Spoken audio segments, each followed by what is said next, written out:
Rata-rata kan kalau misalkan orang yang pergi ke Jepang itu pertama dia sekolah, Betul. terus dia kalau nggak kerja, nikah sama orang Jepang, kerja lagi. Nah ini aku baru menemui kasus, bahkan di temanku sendiri ini buka usaha nih, Ji.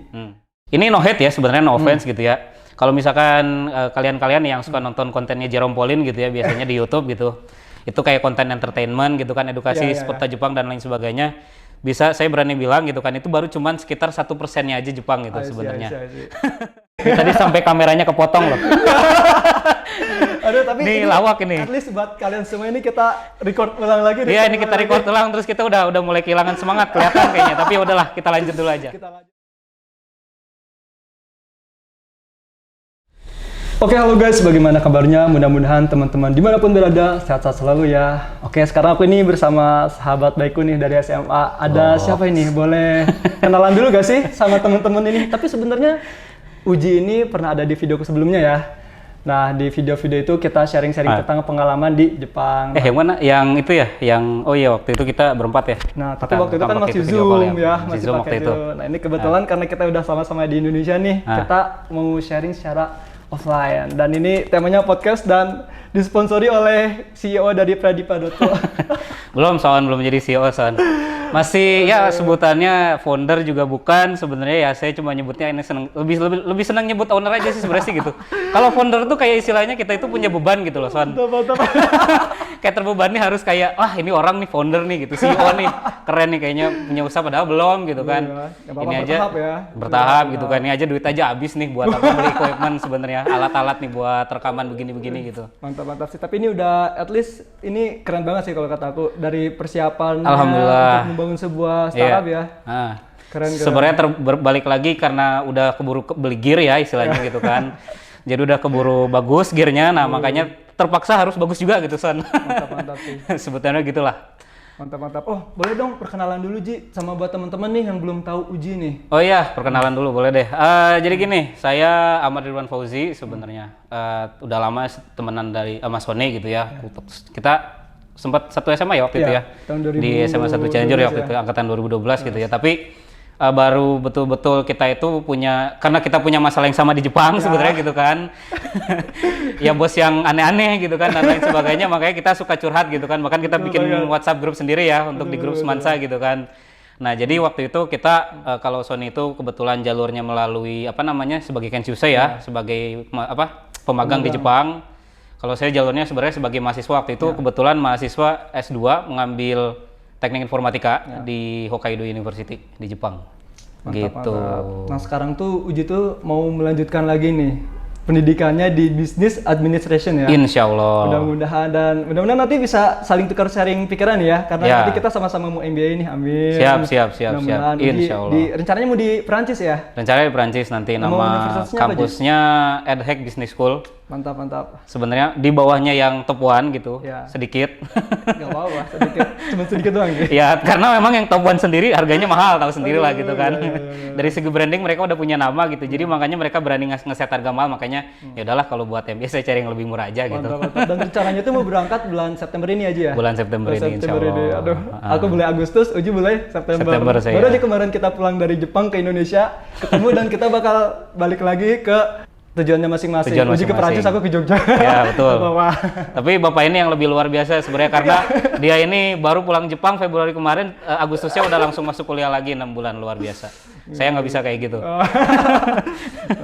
Enggak lah.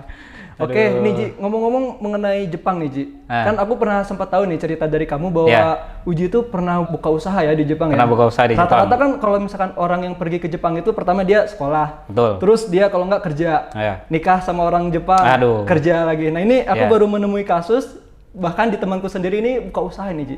Nah itu apa sih yang melatar belakangin kamu untuk membuka sebuah usaha? Sedangkan kamu kan ambil jurusan teknik informatika ya Ji ya, di Hokkaido University. Nah itu apa sih Ji? Yang namanya usaha lagi-lagi balik lagi ya, karena ketidaksengajaan sebetulnya. Itu ya kalau alasan jujurnya sebenarnya. Tapi memang kalau dari dulu sih semenjak di Jepang itu memang nggak tahu sih, kalau aku sih sebenarnya ini Son ya, dari dulu itu semenjak kuliah somehow gitu ya, aku juga sebenarnya dulu punya mimpi yang sama kayak kamu, pengen jadi dokter juga gitu. Tapi karena terbatas karena buta warna gitu kan, akhirnya makanya aku memilih untuk banting setir ke IT gitu kan. Nah ketika kuliah itu kita lihat ya sekarang kan IT berkembang banget nih gitu kan. Jadi makanya udah dari dulu tuh, dari sejak aku masuk kuliah tahun 2012 di ITS itu udah kayak punya banyak minat banget buat buka usaha gitu kan sebenarnya, pengen bikin startup sendiri lah gitu.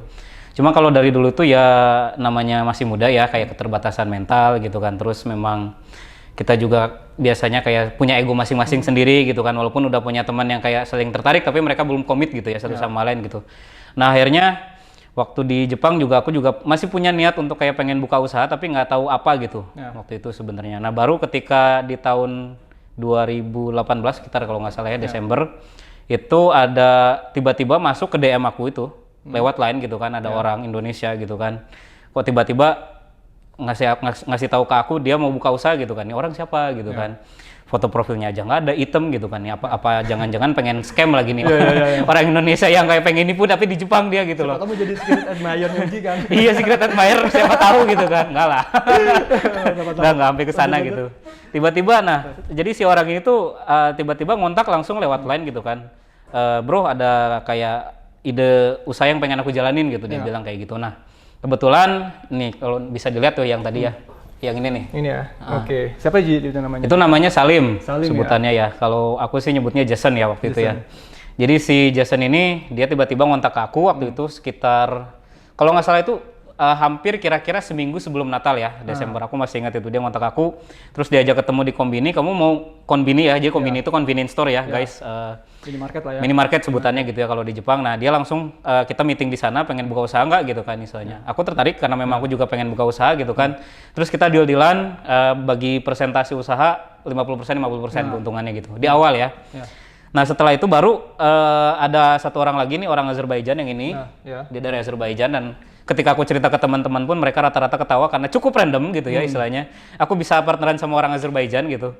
Kebetulan yang ketemu itu lagi-lagi si Justin ini ketemu sama orang Azerbaijan itu tadi Son. Jadi waktu itu ceritanya agak lawak sih sebenarnya. Jadi mereka itu ketemu dan memutuskan untuk jadi partner bisnis karena memang ketemu di stasiun sebenarnya. Ketemu di stasiun. Ketemu di stasiun kereta. Oke. Unik. Iya. Alasannya kenapa? Jadi sebenarnya mereka itu berdua itu ada di fakultas yang sama dan mempelajari hal yang sama juga gitu. Tapi memang mereka beda peminatan ya gitu ya. Kalau di Jepang juga ada peminatan gitu. Dan biasanya beda lab juga. Nah, tapi mereka itu kebetulan ketemu di stasiun waktu itu, dan kebetulan waktu itu si Justin itu langsung cerita tentang bisnisnya dia, langsung mereka join gitu.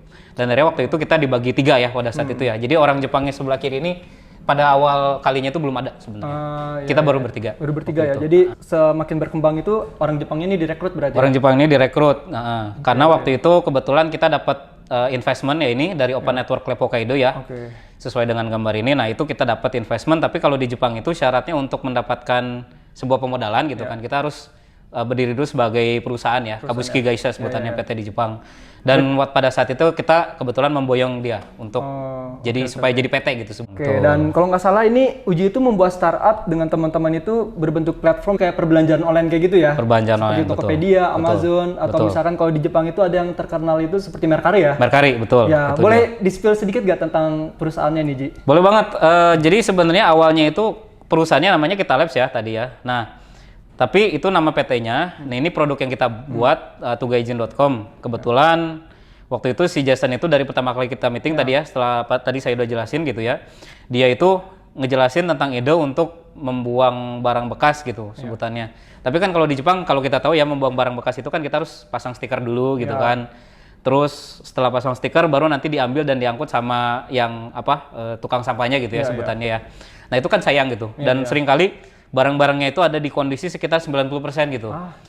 Sedangkan kalau misalkan kita ke toko-toko barang bekas ya, toko-toko loak kayak kalau di Jepang kita tahu Second Street ya Son ya.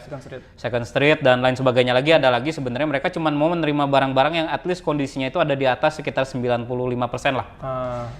Kalau nggak di atas 95%, mereka mintanya barangnya itu sekitar at least paling di jangan sampai di atas 3 tahun gitu pemakaiannya gitu kan setelah beli baru gitu. Maka dari itu sebenarnya kita kan kesulitan ya, orang-orang asing apalagi gitu ya, mau jual ke Second Street ya bayangin aja kita harus pakai bahasa Jepang gitu. Makanya kita bikin namanya tugaijin.com ini. Oke. Dan ini seperti kayak habit di Jepang juga ya, kayak mereka itu tidak terlalu memakai pakaian itu begitu lama gitu aja ya. Kayaknya misalkan kayak baru 1 tahun 2 tahun aja itu mereka udah kayak menjual barangnya atau udah nggak dipakai lagi. Jadi banyak banget kayak yang cuko ya kalau namanya di Jepang cuko itu. Sebutannya. Ada book off, second street, jadi kayak pasar untuk menjual barang-barang bekas dan itu tuh bukan bekas yang ada di Indonesia ya, ini agak berbeda juga. Jadi ya bagus ini idenya kayak ada pasarnya karena ada pasarnya dan apalagi banyak juga Daigakujin yang istilahnya tuh dia seneng barang branded tapi gak bisa bayar mahal, ya dia pasti ke second street ya, ke barang-barang bekas. Mantap sih. Terus kalau menurut kamu nih Ji, kira-kira apa sih kesulitannya Ji membuka sebuah usaha di Jepang ini Ji? Wah, banyak ya. Sampai mungkin saya bisa nyebut istilah rasisme di Jepang pun ada gitu. Ada Ji? Karena gimana, Ji? Buka usaha gitu. Nah ini ya, jadi ini no hate ya sebenarnya, no offense gitu ya. Kalau misalkan kalian-kalian yang suka nonton kontennya Jerome Pauline gitu ya, biasanya di YouTube gitu. Itu kayak konten entertainment gitu kan, edukasi seputar Jepang dan lain sebagainya. Bisa saya berani bilang gitu kan, itu baru cuman sekitar 1%-nya aja Jepang gitu sebenarnya. Baru keindahan-keindahan. Baru keindahan-keindahan aja yang dia sampaikan. No hate ya gitu, no offense. Karena memang sebetulnya saya juga kadang suka nonton juga kontennya dia gitu, karena memang sangat menghibur gitu. Cuma kalau misalkan kita mau mematok misalkan kayak nyari sistem pendidikan gitu ya dibandingkan dengan Indonesia gitu kan, terus kayak misalkan buka bisnis dengan bandingkan dengan Indonesia, jangan ya nggak bisa istilahnya kayak langsung dibandingkan gitu, nggak apple to apple gitu. Karena gini, saya ngerasa ketika buka usaha di Jepang itu sangat-sangat sulit dan dalam artian itu sering banyak mengalami hal-hal rasisme ya gitu ya. Rasisme dalam arti apa gini? Jadi gini, waktu itu kita buka usaha gitu kan dan emang dapat sebuah investment ya. Jadi di dalam bukan cuma investment aja, bukan cuma modalan gitu kan, tapi itu sebenarnya acaranya lebih kayak sifatnya itu lebih ke inkubator gitu Son. Jadi inkubator itu di dalam satu inkubator itu satu batch-nya, biasanya mereka ngadainnya per tahun ya, yang tadi Open Network Lab Hokkaido ya, itu nanti bisa di googling per tahun. Jadi biasanya mereka buka dan itu satu tahunnya itu selalu ada 5 tim yang mendapatkan pemodalan dan ikut inkubator itu tadi gitu ya. Nah jadi di dalam inkubator itu kita itu kayak saling sikut gitu loh sebutannya, satu tim gitu. Jadi kayak seolah-olah kayak ini bisnis orang lain gitu kan. Udahlah nggak usah di ini gitu kan. Kita kompetitif sama orang ini gitu loh. Dan emang mereka menunjukkan hal yang benar-benar kompetitifnya itu kelihatan banget gitu loh. Dalam artian mereka mengucilkan kita lah gitu kan. Terus kayak memang kayak benar-benar merendahkan kita dan lain sebagainya, itu kerasa banget gitu. Itu memang cukup berat ya gitu di Jepang. Dan lain hal lagi sebenarnya sisi lainnya yang sulit buka usaha di Jepang itu adalah dimana kita itu pelaporan pajak nggak kayak di Indonesia. Kalau misalkan di Indonesia kan ada laporan pajak nih, misalkan kita untuk kayak bisnis trip ada misalkan makan gitu kan, nggak dilaporin pun ya udah nggak apa-apa gitu kan. Kalau di Jepang nggak boleh kayak gitu. Semuanya harus dilaporin, harus ada resitnya jelas gitu ya sebutannya gitu kan. Harus ada bukti pembayaran dan bahkan gini, misalkan kita beli sesuatu di kombini nih atau enggak di sebuah toko ya. Ada biasanya kan suka ada yang di print itu kan si ininya ya, si bukti pembayarannya, slipnya. Itu kita nggak bisa pakai kalau di Jepang. Yang harus dipakai itu sebenarnya kayak semacam kwitansi. Jadi kita harus minta kwitansi setiap kali kita beli sesuatu gitu di sebuah toko di Jepang gitu. Jadi kesulitan buka usaha itu di Jepang itu tadi selain itu juga itu gitu. Dan menurut saya ini yang paling utama dan kenapa benar-benar di Jepang itu sekarang itu udah 4 dekade ya ekonominya itu stagnan. Jadi gini. Kalau di Jepang itu mereka itu tidak menyukai hal-hal yang bersifat baru gitu loh. Dari segi ide ya. Jadi makanya kenapa kita lihat ya di 4 dekade ini ekonomi Jepang itu stagnan. Bukan berarti buruk nggak gitu ya sebutannya. Tapi mereka itu nggak berkembang ke atas, nggak kayak misalkan Cina ya. Makanya sekarang disusul sama Cina kan dari segi ekonominya gitu kan. Nah jadi di Jepang itu sendiri tidak terbuka dengan ide baru, makanya kita kadang mau mencoba merilis fitur yang baru gitu kan, atau merilis layanan yang baru gitu. Kadang mereka pasar ini nggak terlalu menerima gitu loh. Dengan layanan yang apa kita berikan gitu kan. Padahal kita sendiri pengen mencoba meningkatkan penjualan pada saat itu gitu kan, tapi nggak bisa gitu kayak gitu. Karena memang tadi sifat utama mereka itu susah untuk bisa jadi kreatif gitu loh. Oke, berarti kalau misalkan kita bandingkan dengan Indonesia Ji, dengan perkembangan startup yang mulai banyak bermunculan nih Ji di Indonesia, apakah bisa dikatakan Ji kalau misalkan peluang membuka startup di Indonesia itu lebih besar daripada di Jepang? Sangat besar. Ini juga alasan kenapa saya pengen pulang waktu itu gitu ya. Jadi kalau di Indonesia kan kita lihat ya kayak Gojek sekarang ya. Gojek udah IPO gitu kan, Tokopedia udah IPO gitu. Terus Bukalapak, Shopee dan lain sebagainya gitu kan. Bahkan banyak ya tadi Shopee kan contohnya gitu kan yang dari luar pengen buka di Indonesia gitu kan. Itu berarti udah jadi satu bukti gitu kan kalau di Indonesia itu sebenarnya pasarnya sangat-sangat besar gitu ya. Dan kalau dilihat lagi Son sebenarnya di Stanford University itu ada namanya inkubator Y Combinator ya sebutannya. Jadi Y Combinator itu banyaklah startup-startup yang lahir dari situ gitu. Salah satunya Y Combinator itu yang kita tahu PayPal ya. Itu PayPal itu dari Y Combinator juga gitu. Nanti bisa dicek. Jadi Y Combinator itu pernah bilang waktu itu saya sempat kerja di perusahaan Singapura ya Son ya, sebagai software engineer, bilang ke si CEO-nya itu. Jadi saya pernah kerja di perusahaan namanya Express gitu kan. Jadi si Y Combinator itu bilang ke si CEO-nya Express ini kalau dia itu harus buka pasar di Indonesia. Jadi Express ini semacam layanan financial technology gitu kan, yang menjembatani toko-toko supaya mereka itu punya metode pembayaran kayak misalkan kredit card gitu kan, terus GoPay dan lain sebagainya gitu. Nah kalau kita lihat kan sekarang banyak ya layanan berbasis cashless ya kalau di Indonesia gitu kan, dan itu sangat berkembang gitu kan, bahkan investor luar pun selalu mewajibkan bisnis-bisnis yang mereka investasikan itu supaya membuka usaha mereka di Indonesia gitu. I see. Nah kalau misalkan dari persyaratannya sendiri sih, ini apakah semua penduduk yang ada di Jepang termasuk tenaga asing, misalkan kayak Ken Susei, apakah harus pelajar, apakah harus yang seperti apa Ji kategorinya dia bisa buat startup Ji? Startup oke. Kalau kemarin karena memang saya kan sebagai pelajar gitu ya, jadi masuk lewat visa pelajar gitu. Visa pelajar itu bisa dipakai juga sebenarnya buat buka usaha gitu. Tapi memang tidak sepowerful misalkan tadi kamu sempat bilang ya, kita tadi ngobrol-ngobrol ya gitu kan, ada visa startup gitu kan, itu beda lagi. Jadi visa startup itu memang tadi ya yang baru buka kemarin gitu ya, jadi tahun 2021 supaya orang-orang itu untuk sebenarnya di Jepang itu untuk kayak merevitalisasi iklim startup yang ada di Jepang sekarang gitu sebenarnya. Mantap. Nah ini kalau misalkan pemerintah sendiri nih Ji, kalau kita lihat dari sudut pandang pemerintah nih, kalau misalkan aku lihat kan di Indonesia itu banyak sekali Ji kayak program-program pemerintah yang mendukung startup bahkan yang dari kalangan UMKM, usaha mikro kecil dan menengah Ji. Jadi kayak ada seperti WUB, Wirausaha Baru Jabar, terus kayak ada pendanaan hibah gitu kan, misalnya tuh pemberian dana dari pemerintah kepada UMKM untuk startup juga ada gitu Ji. Nah kalau dari Jepang sendiri itu ada gak sih Ji program-program pemerintah yang mendukung untuk startup yang ada di Jepang Ji? Ya tadi ya disebut ada Open Network Lab Hokkaido. Itu sebenarnya ngadain itu dari Hokkaido Shimbun ya, Hokkaido Newspaper, jadi memang itu resmi. Jadi waktu itu saya pernah ngobrol-ngobrol sama si event organizer-nya. Memang si Open Network Lab Hokkaido ini dia itu kombinasi antara ketiga institusi yang bekerja sama satu sama lain untuk membuka event ini gitu ya. Jadi ada Hokkaido Shimbun, ada pemerintah Hokkaido, sama ada Bank of Hokkaido ya gitu ya. Jadi kayak Hokkaido Bank gitu ya. Mereka bertiga ini bersinergi untuk membuat sebuah inkubator dan event pemodalan yang dinamakan Open Network Lab Hokkaido. Sebenarnya banyak ya. Ini nggak cuma di Hokkaido aja. Di Tokyo ada kalau nggak salah ya, di Nagoya juga kalau nggak salah juga, terus di Fukuoka gitu. Tapi karena memang kita kebetulan di Sapporo, dan Sapporo itu iklim startupnya tidak terlalu kompetitif dibanding dengan Tokyo, makanya kita join di sini dulu. Aslinya kita mau daftar di Tokyo tapi kita di Hokkaido. Dan itu memang salah satu cukup jadi pengambilan keputusan yang lebih baik lah dibanding kita pergi ke Tokyo gitu. Terus apa Ji, kayak benefit-benefit yang Uji dapatin dari program itu Ji? Dari program ini kita waktu itu dapat sekitar 2 juta yen. 2 juta yen pemodalan pure ya dari Hokkaido Shimbun ini, dengan mereka itu minta 5% dari bagian perusahaan kita. Itu satu. Terus keduanya mereka juga ngadain semacam inkubator ya, event-event di mana si inkubator itu ada semacam mentornya. Jadi mentornya bermacam-macam nih, ada kayak yang sebelumnya itu pernah didanai juga sama mereka, terus dijadiin mentor gitu kan di dalam inkubator itu pernah. Terus ada juga ngambil bisnismen yang dari Tokyo gitu kan, terus diterbangin lagi ke Open Network Lab Hokkaido gitu. Macam-macam juga gitu. Terus benefit-benefitnya juga kita juga dikasih semacam pelatihan untuk kayak presentasi gitu kan, kayak di depan investor itu seperti apa gitu dan lain sebagainya. Terus yang ketiga jelas kita juga sempat presentasi juga di depan investor gitu kan. Jadi ini 5 tim ya gitu kan misalnya. Satu tim itu masing-masing mereka dapat mereka presentasi di depan investor gitu ya. Dan itu kita waktu itu kebetulan nggak dapat juara ya gitu kan, tapi memang masih tetap kita dapat pemodalan dari Hokkaido Shimbun ini. Gitu. Tapi berarti kurang lebih sama sih kayak program yang sama diberikan oleh pemerintah ya, katakanlah WUB ya. Dia kan kayak mirip-mirip Son.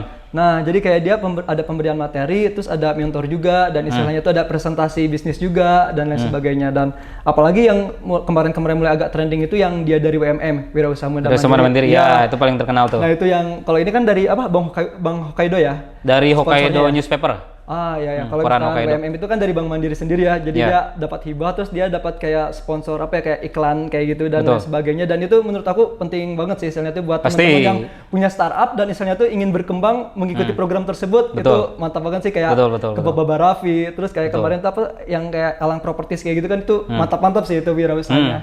Tapi kalau untuk dari masyarakat Jepangnya sendiri nih Ji.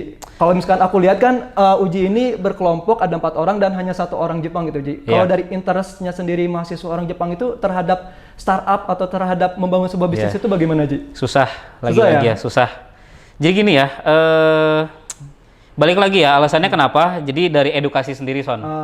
Jadi ini lagi-lagi ya guys ya, kita bicara tentang edukasi yang benar-benar di Jepang itu kayak gimana. Betul, bagus. Jadi dari segi mental tuh mereka ngelatih ya, misalkan kayak dari segi sikap gitu. Akhlak kan memang mereka bagus ya kalau orang Jepang gitu ya. Moral tuh kayak di depan banget gitu ya. Moralnya dikedepankan memang gitu ya. Jadi dimanusiakan gitu ya. Tapi memang di sisi lain gitu ya, mereka itu dididik supaya mereka itu sebutannya itu kalau dalam bahasa Inggris itu conformity gitu. Jadi kesamaan.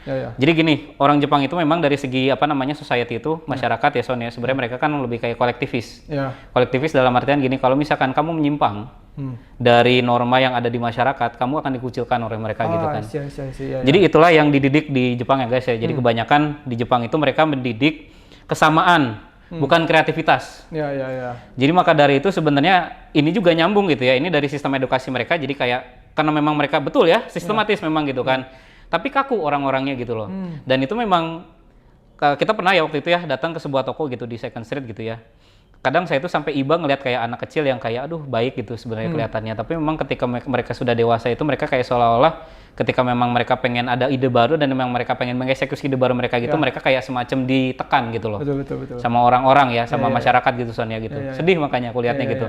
Dan itu udah jadi normal karena memang edukasinya sistemnya seperti itu mereka gitu loh. Supaya sama gitu. Maka dari itu sebenarnya dari situ berangkat untuk kayak event-event seperti ini orang Jepang itu nggak terlalu tertarik. Itu yang disayangkan gitu loh. Aku ngerasa seperti itu juga sih Ji. Maksudnya itu kan dalam konteks hal perbisnisan ya. Kalau misalkan aku dapat itu dari konteks pekerjaan nih Ji. Jadi kebanyakan itu kan perusahaan, kalau misalkan yang tempat aku kerja itu perusahaan keluarga Ji. Jadi norma-norma yang dipakainya itu masih norma-norma yang lama. Adapun yang mau istilahnya itu dia mau melanjutkan perusahaan tersebut anaknya sendiri itu untuk menerapkan norma-norma itu masih ada orang tua tersebut itu sulit Ji. Jadi kayak banyak sekali kayak penolakan. Kayak misalkan ini dia punya ide seperti ini dan itu seperti ditolak gitu Ji. Nah ini. Tadi kan kita udah ngebahas tentang wirausaha ya Ji ya. Tentang dalam membangun sebuah startup itu pentingnya kita untuk menumbuhkan mindset ya Ji ya. Mindset dalam berwirausaha dan lingkungan juga nih, lingkungan yang dapat membuat kita tumbuh untuk menjadi seorang pengusaha ya Ji ya pastinya itu. Nah sekarang aku sering kali nih Ji menemukan kasus-kasus di mana pemagang Jepang yang dia itu udah memiliki modal nih Ji dari hasil kerjanya di magang di Jepang itu dan menjadikan modal itu untuk membangun sebuah usaha nih Ji. Dan aku tuh sering menemukan teman-teman itu yang yaitu gagal dalam menjalankan sebuah wirausaha walaupun nggak semuanya ya. Ada beberapa. Nah ini kan jadi ketakutan nih sebagai kita ex pemagang Jepang untuk memulai sebuah usaha nih. Tanggapan Uji gimana sih Ji melihat kondisi seperti ini Ji? Nah ini juga makanya yang paling penting adalah ketika mereka sebelum pulang ke Indonesia itu minimal memutuskan mau usaha atau mau investasi atau mau fokus di kerja gitu kan. Jadi dari situ itu mereka minimal udah bisa ngeprediksi nih. Nah kira-kira apa aja nih yang kayak kita bisa kayak uang segini itu bisa kita bisa spend apa aja gitu kan. Misalkan kalau usaha gitu kan, at least dengan kayak kita punya apa namanya alasan untuk kayak mengembangkan usahanya terus menerus gitu kan supaya terus menjadi menjadi lebih besar lagi gitu kan. At least kita bisa ngalokasiin dana kita ke hal-hal yang kayak lebih bermanfaat gitu ya. Ya memang alokasinya nggak kayak harus detail kayak harus ini itu dan lain sebagainya enggak gitu kan. Tapi harus kayak jadi kita bisa punya alasan supaya hal-hal bermanfaat gitu ya. Nah Ji kalau misalkan kita kaitkan nih dengan pengalaman Uji dalam membuat sebuah usaha nih, sepertinya apa sih hal-hal yang perlu mereka siapkan nih Ji? Dasarnya itu dalam untuk membangun sebuah usaha Ji. Dasarnya tetap balik lagi ya ke yang tadi sebenarnya ide yang paling penting. Jadi dari ide itu kita membawa diri kita sendiri dan usaha kita itu supaya terus berkembang dan bertemu dengan lingkungan yang paling yang lebih baru lagi gitu kan, yang benar-benar kayak sesuai supaya mindset kita itu selalu terbentuk gitu kan. Modal juga perlu jelas gitu kan, tapi itu bukan hal yang utama karena modal itu sendiri kita bisa dapatkan dari mana aja lah gitu kan. Ya bahkan dari kerja di Indonesia pun gitu kan, kita kerja terus kita bisa sisihkan modal kita untuk usaha juga gitu kan istilahnya. Baru misalkan setelah usaha kita berkembang itu nanti kita bisa terus kita stop pekerjaan kita baru kita full fokus di usaha. Kalau yang mau investasi gitu kan jelas fokus di investasi aja, tapi investasi minimal kalau misalkan nggak kuat kita ngelakuin investasi full time gitu kan, kita investasi sambil usaha juga gitu ya. Kita investasi sambil kerja juga gitu. Jadi kita ada sampingan investasi, tapi pekerjaan utama kita tetap ya, kita ada kerja juga gitu. Karena kalau nggak kayak gitu ya kita nggak bisa nyambung hidup juga gitu ya. Tapi kalau misalkan memang mereka juga tetap, misalkan nih di Jepang sendiri mereka udah nyaman ternyata gitu kan, dan bos mereka sendiri itu misalkan bosnya kalian juga memang pengen kalian tetap stay di perusahaannya dia gitu kan, ya udah silakan aja lanjut aja di Jepang. Karena memang kalau menurut saya sih hidup di Jepang itu benar-benar nyaman ya gitu ya, terjaga gitu kan. Setuju banget sih Ji. Jadi istilahnya tuh dimanapun kita ya Ji, entah itu jadi pengusaha, entah itu jadi pekerja, apakah itu menjadi investor, itu balik lagi ke mindset kita ya Ji. Ya. Bagaimana kita membangun, ingin menjadi apa kita nanti, dan istilahnya itu bagaimana kita ke depannya itu ya tergantung mindset kita, bagaimana kita mempersiapkan hal tersebut Ji. Nah, terus by the way nih, ini fakta dia aja guys ya. Ini aku ngelihat Uji itu sangat berprestasi banget nih dari mulai SMA. Terus dia istilahnya tuh banyak banget ikut olimpiade dan langsung lolos SBMPTN di ITS dan akhirnya lanjut ke S2 di Hokkaido ya, dan sekarang itu akan melanjutkan di Perancis nih Ji. Ini mungkin sekaligus penutup Ji, apa sih yang memotivasi kamu nih Ji dalam hidup ini untuk mencapai target-target kamu nih Ji? Mungkin ini bisa teman-teman pelajari juga nih. Kalau aku sih sebenarnya masih lebih banyak orang yang berprestasi dibanding aku ya. Sony juga nih, dia jadi Mojang, dia juara gitu kan. Kalau saya nggak juara, Mojang Jajaka salah. Maksudnya Jajaka ya guys ya. Kalau dia kan Jajaka juara gitu. Kalau saya mah ini aja emang dapat pemodalan tapi nggak sampai juara gitu lah sebutannya lah. Tapi kalau saya sih gini sih, mengutip dari perkataannya dari Jordan Peterson ya di bukunya Maps of Meaning ya. Saya baca dan itu buku sangat menarik banget gitu. Jadi sebenarnya sebagai manusia sih kita bukan diperuntukkan untuk mencari sebuah kebahagiaan, enggak gitu kan. Makanya kan Rasul sendiri bilang ya di hadisnya, dari yang saya percaya sebagai agama saya gitu kan, Nabi saya berkata gitu kan, bahwasanya orang-orang yang paling bermanfaat adalah orang yang paling baik adalah orang yang paling bermanfaat bagi orang lain gitu kan. Dan itu bukan cuman untuk kayak memberikan kita sebagai sebuah reward, tapi memang itulah sebenarnya esensi kita sebagai seorang manusia gitu kan. Adalah gimana caranya dengan keadaan yang sekarang gitu kan, keadaan yang benar-benar serba kekurangan ya, yang namanya dunia tuh pasti serba kekurangan gitu kan, nggak ada yang sempurna, kita buat menjadi at least lebih baik sedikit gitu loh. Jadi sesuatu yang kita lakukan dengan at least membuat dunia menjadi lebih baik ini yang benar-benar kayak betul-betul menjadikan motivasi terbesar supaya kita itu tetap berjalan gitu kan, supaya kita membangun usaha, misalkan kalau usaha kuliner, kita ngasih pelayanan terbaik kepada orang-orang yang lapar gitu kan ya, orang-orang yang memerlukan kayak misalkan makanan yang berbeda gitu ya dan lain sebagainya gitu kan. Terus misalkan usaha jasa dari hotel juga kan memberikan pelayanan yang terbaik bagi pelanggannya gitu kan. Jadi hal-hal ini yang benar-benar kayak harus kita keep di dalam mindset kita, bahwasanya kita harus mencari meaning gitu di dalam hidup kita, dan itu yang betul-betul bakal terus terus bakal membuat kita hidup gitu loh sebagai manusia. Jadi sebenarnya untuk membuat sebuah perubahan itu tidak perlu hal yang sangat besar ya Ji ya? Jadi mulai dari hal yang terkecil terlebih dahulu, atau misalkan dimulai dari diri kita sendiri. Betul, itu kan dimulai dari diri sendiri. Mantap sih ini. Ini kalau misalkan kita berbincang-bincang itu nggak bisa yang namanya sejam 2 jam ya. Kalau bisa itu bisa sampai bermalam-malam ini. Tadi sampai kameranya kepotong loh. Tapi ini lawak ini. At least buat kalian semua ini kita record ulang lagi. Iya, ini kita record ulang, terus kita udah mulai kehilangan semangat kelihatan kayaknya. Tapi udahlah, kita lanjut dulu aja. Kita lanjut pokoknya. Semangat terus. Pokoknya buat teman-teman semua nih yang istilahnya itu masih curious, masih penasaran tentang dunia berwirausaha, tentang dunia investasi atau tentang dunia kerja. Kita di sini bukan menggurui ya, tapi di sini kita mau sharing-sharing tentang pengalaman yang telah kita dapatkan. Betul. Ya kalau teman-teman mau masih bertanya, istilahnya itu teman-teman nanti bisa nih tanya nih di kolom komentar ini di YouTube ya. Atau misalkan mau penasaran nih, mau DM langsung ke Uji, ada Instagramnya apa Ji? Bisa di sini nih. Ada ya? Enggak, @ahmadoji01. Nah itu nanti teman-teman bisa follow IG-nya Uji. Oke, mudah-mudahan nanti kita bisa buat collab lagi nih Ji. Siap. Ya, nanti Uji juga kayaknya bakal ada YouTube ya Ji, rencananya. YouTube udah ada sih sebenarnya, tapi YouTube fokus untuk usaha dulu aja sekarang gitu. Karena nggak capek juga untuk ngurus personal branding untuk sekarang tuh. Pokoknya sukses buat Uji, thank you banget Uji nih. Terima kasih. Udah mau sharing-sharing sama teman-teman pemagang Jepang yang ada di Jepang ataupun di Indonesia. Mudah-mudahan ini videonya bermanfaat banget Ji. Amin. Dan apa yang kita sharing ini, kalau misalkan ada salah kata apa dan lain sebagainya, kita mohon maaf yang sebesar-besarnya. Kita juga manusia ya, bukan alat pemuas ya. Iya, bisa tulis di kolom komentar Sony kan ya. Minimal Sony udah bikin platform dia sendiri kan istilahnya untuk supaya orang-orang tuh berdiskusi, bukan menggurui, itu yang paling penting. Betul Ji. Ya, betul banget guys. Pokoknya kalau menurut teman-teman semua ini bermanfaat, boleh di like dan subscribe, dan see you in my next video. Let's invest, let's travel. Bye. Nice, bye-bye. Oke. Capek. Mantap.